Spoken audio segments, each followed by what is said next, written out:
సంతోషంగా ఉంది. ఒక బాధ్యత పెరిగింది. ఇప్పుడు ఇంత ముందు కన్నా ఇప్పుడు రెట్టింపు బాధ్యత అయింది.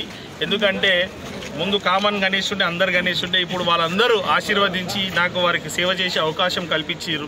మరీ ముఖ్యంగా నేనేం గమనించిన అంటే పోలింగ్ రోజు ప్రతి బూత్కి వెళ్తే ఇప్పటికీ కూడా ప్రతి యువకులు వృద్ధులు కానీ అందరూ కూడా లైన్లో అర్ధగంట నుంచి గంట సేపు దాకా లైన్లో ఉండి కూడా ఓటేస్తున్నారు. అంటే ఇప్పటికీ నాయకుల మీద నమ్మకం ఉంది.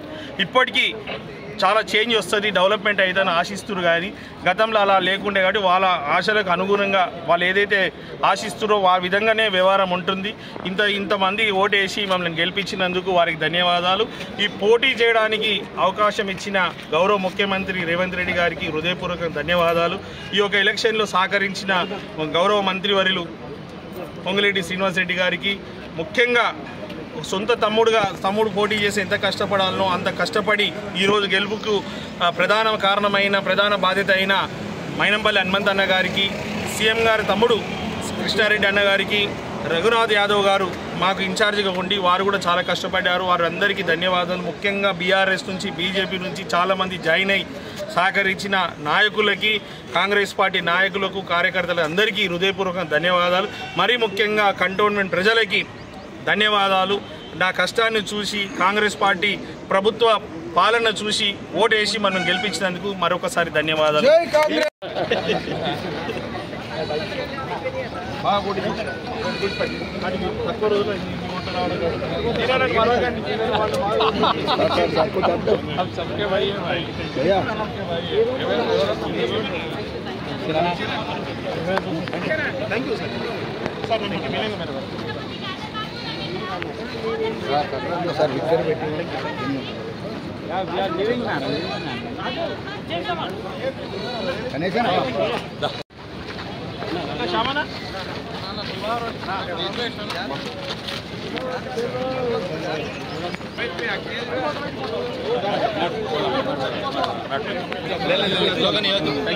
Second thank you.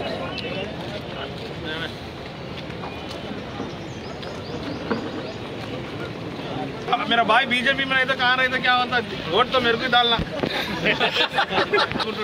इतना वाइट सर ना हमारा वोट बैंक हमारे को है, हमारा भाई भी एमएलए बन गया। हाँ दोनों काम हो गया। ठीक है विजय में सेकंड थैंक यू। देखिए पूरे तो अटे